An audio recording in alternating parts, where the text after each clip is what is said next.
pleasure's all mine. Sorry we kept you a little bit late there, but we're spanning all over the North American globe talking about all sorts of grassroots issues. But I wanted to talk to you about a player we just finished talking about, a Canadian kid, Adonijah Reed from A&B Academy. Tell us a little bit about what you think of him being signed as one of the 2017 generation Adidas Canadian kids, along with Shamit Shomi of FC Edmonton. Your thoughts?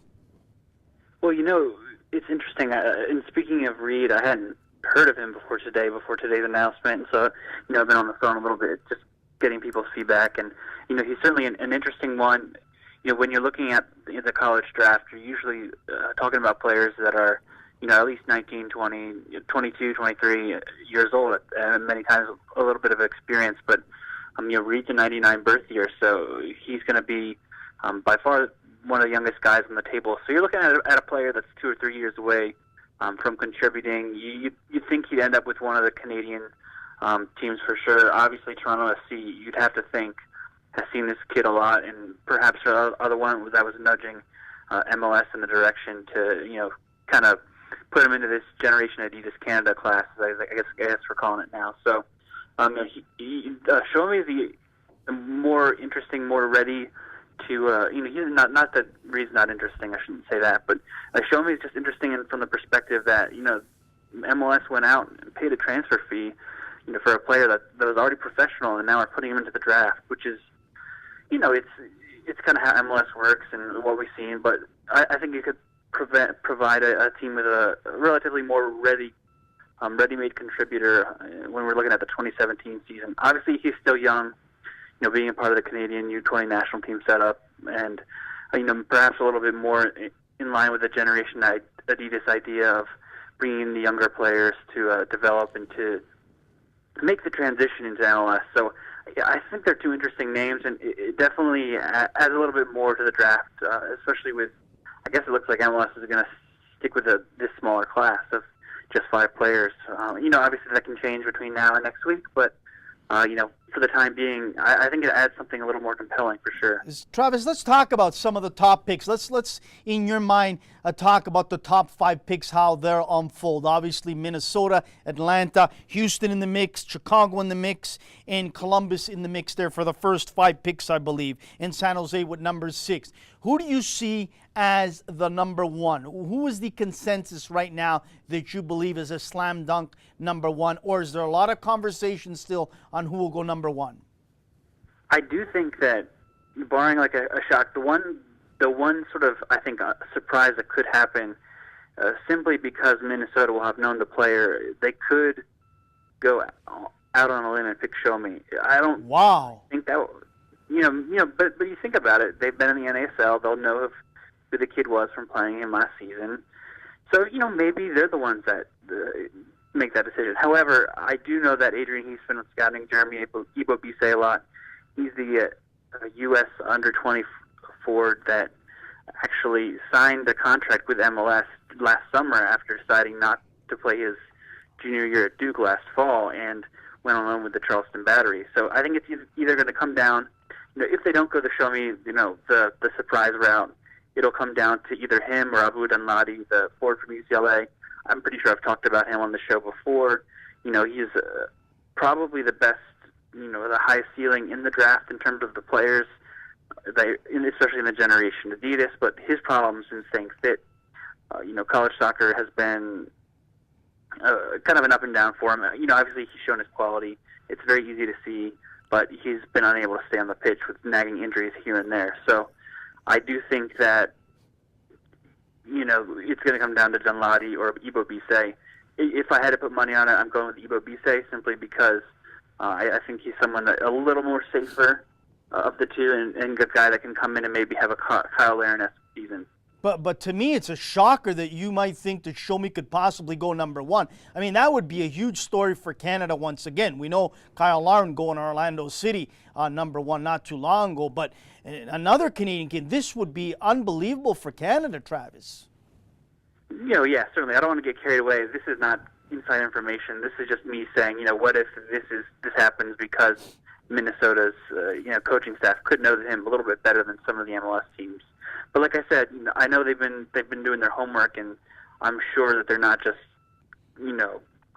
have their mind set up already. They could end up changing their mind.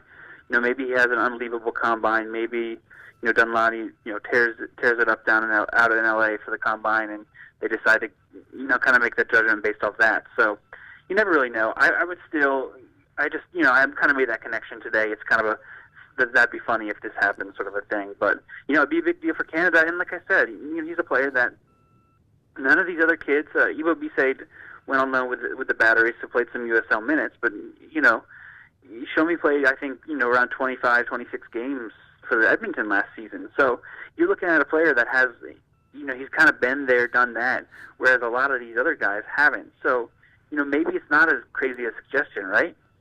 I'm looking at a player, and I need your information more on this young man, Brandon Aubrey. I've seen a couple clips of this young man. He's a defender, if I'm not mistaken, Travis, and he's 6 foot, I think 6'4", and that's a good height for the position he's playing. And I believe that he could fall maybe to 5 or 6, maybe even 4. I don't know. You would know better, but I like what I've seen from this young man in the clips that I've seen, and especially as a defender, which MLS really, I believe, still lack a lot of quality defenders. Yeah, I mean, he's definitely one of the best defenders in the draft, no question about it. Like you said, big kid, big center back, moves pretty well, got a nice right tag on him, I think he scored close to 10 goals this past season for Notre Dame from the penalty spot, and can hit a nice free kick. Obviously, a team isn't bringing him in for his free kick ability. The questions, he'll have to answer the same questions. He looks good against good players playing in the ACC, but he'll have to show that he can make that step up, handle the pace of play. But I do think he could be a Steve Birnbaum-esque pickup for some team. End up coming in 2017, playing a handful of minutes, maybe not necessarily a national team guy down the road, but he's a guy that I think he's a pretty safe pick at this point. He's solid, if not unspectacular. Tell us about Brian Wright from Vermont, another Canadian kid, and where you think he'll end up. I think he's someone that could end up being picked in the first round, though, there's all this confusion when you're looking at Canadian kids. And, I was talking to people today about this Generation Adidas Canada program. They're trying to make it so that Canadians don't count against the international slot. So I think Wright is a good, there's a lack of forwards outside those two we mentioned earlier. Ivo Bisset and Dunlady are those two high-end prospects, but they're going to be gone in the top 3, barring a major shock. So outside of that, the forward options dry up. Reed, as we discussed, a little bit more of a project, but Wright is someone that's played at a smaller school up in Vermont, but he's a really dynamic, athletic player. He looks like he has the build, the physicality that you kind of need to make that transition into MLS. Obviously, he's got to be able to get the job done against the better defenders that I'll face. Playing in the American East Conference, it's a big step up to MLS. Obviously, but I think he's someone that could end up being a nice late first round pick. Maybe he comes off the boards in the Impact there late in the first round. Maybe he slips to TFC in the second round. I obviously that's kind of a lazy connection, saying, well, the Canadian teams will only pick Canadian players, but I think he's someone that could stick and end up playing a few minutes here and there this season. Who's the top 2 goaltenders in your mind that will come out in this draft, and who do you think they'll land with? Yeah, it's so hard to tell with goalkeepers because the draft history, when you're looking at goalkeepers that aren't necessarily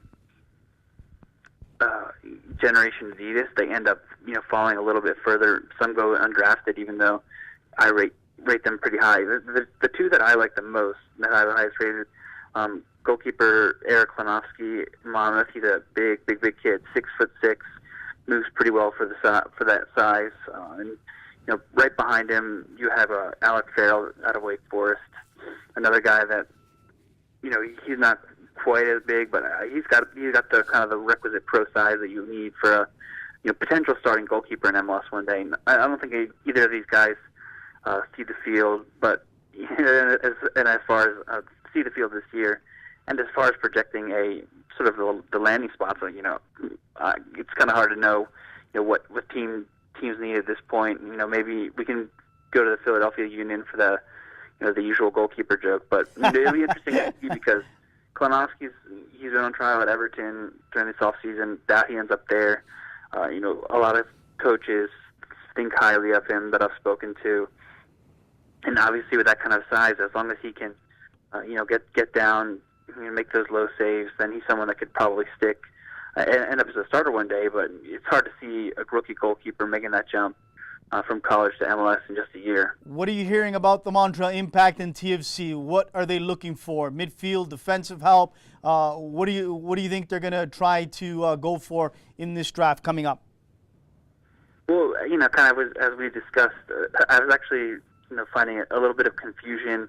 Tim Bezbachenko, forgive me if I'm getting his name wrong, was talking to some media today. I feel like, and this is just a report that I saw, and saying that TFC actually does have its first-round pick, but the MLS website says that TFC doesn't.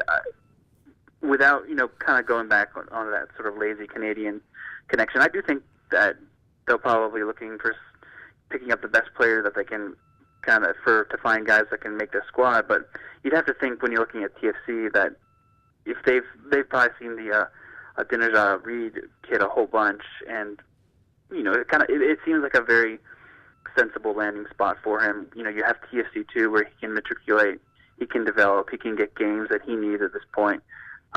Being just, I believe, 17 going on 18, if I have my math right. And as I mentioned, someone like Brian Wright could end up going to the Impact. I feel like the Impact always end up going just kind of the best out there at that point. And if it's a Canadian, great. If not, someone like Chris Narco at Syracuse, obviously going back to the Canadian connection, Kwame Awuah out of Sigma FC in Connecticut. Those are two guys I think could end up making that sort of landing on the radar at either of the two of those teams. And you see that Syracuse has done a lot of good things with a lot of Canadian players in that program. You mentioned a couple players there from Ontario as well, from Sigma, and also there's a couple players from the Vaughan Club that have gone on to play for Syracuse. Before we let you go, Travis, let's talk just very quickly about the 2018 draft that comes up. I've seen this young man play. I'm hearing a lot of good things about this young man, and he possibly could go overseas to play or maybe NCAA. That's Ayo Akinola.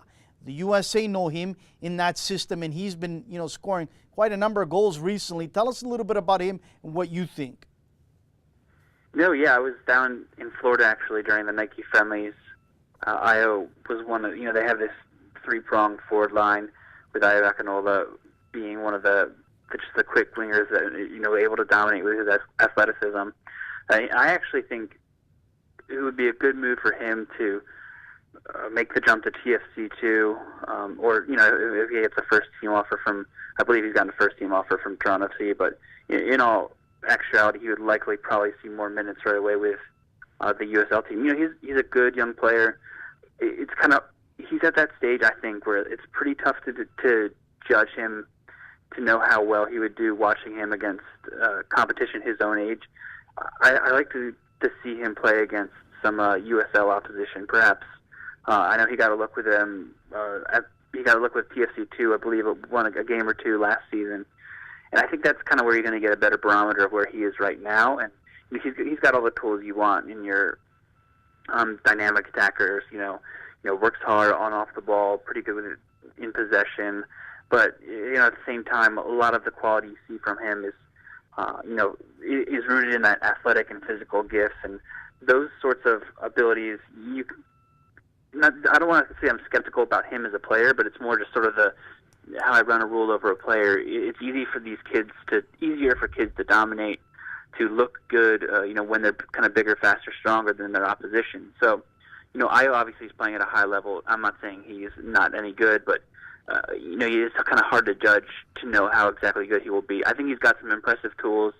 I think he's got a good head between his ears. So you could see him end up making that jump, being successful. It's going to be kind of come down to where he ends up deciding to go. The development point that he's reached. He'll spend a lot of time with the US U17s this year, and be a part of that World Cup team later this year as they look to qualify for India. But at this point, I think if he signs with TFC2, it'd be interesting because or TFC, I guess, because we get to see him, and if he ends up signing with a random club in Holland or Germany, you don't really get to see these kids when they're playing in U19 soccer. So I know that I'm kind of rambling, but I definitely think he's one of the more interesting prospects out there, whether you're looking at it from a U.S. perspective or a Canadian perspective. Quickly, a couple other players that I was alerted from a couple guys down south that told me, Anthony, watch out for these two guys. One from Real, Colorado, and this is a club that has a deep, deep history of producing players and developing players, on, and that's Matthew Hundley. Here is a young man, a midfielder, and he is possibly in the mix for 2018. And then from Orlando City, I believe his last name is Licor. I forget his first name, forgive me, you would know that. But here's another guy from Orlando City, a young man that has a lot of potential in the game, Licor. I forget his first name, you would know that, Travis.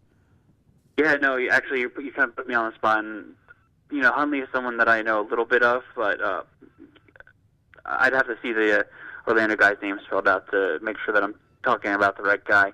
If we're talking 2018 draft, I still think that's kind of premature. You're looking at, there are a number of promising players out there, but obviously the college guys will stand out more when you're talking draft. And if you have someone in Orlando's system, they're going to be able to sign directly with the first team, unless they end up going off to college and playing D1 soccer. So, there's a lot of good players, a lot of good talent out there. It's almost impossible to kind of keep up, and I'm trying to know all of them off the top of my head. It just hit me now. Mario Licor of Orlando City. Does that ring a bell to you?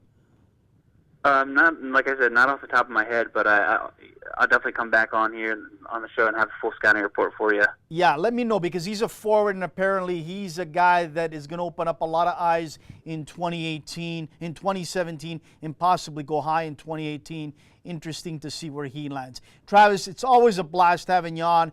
I'm sure that next week is Christmas for you again, and this is when a lot of your, your mock drafts take place, and we see where guys land, and we get all the analysis and great work that you've done all year long, because you do a lot of it and you compile it all together, and we thank you for that. But a lot of our viewers, a lot of our listeners, when I tell them that you're coming on, they want to know, where can they get more and more information of different players? Where can they do that, Travis?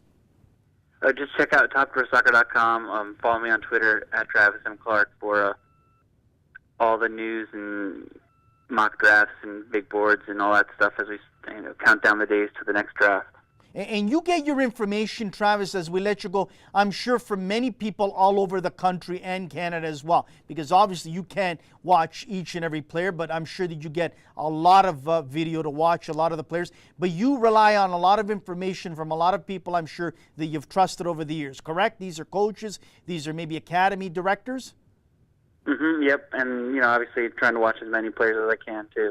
Outstanding. Travis, thank you so much again for making time. Happy New Year, and keep up the great work, because your work is a specialty, and not many people do it in the game we love. We know they do it in other sports, baseball, basketball, hockey, on and on.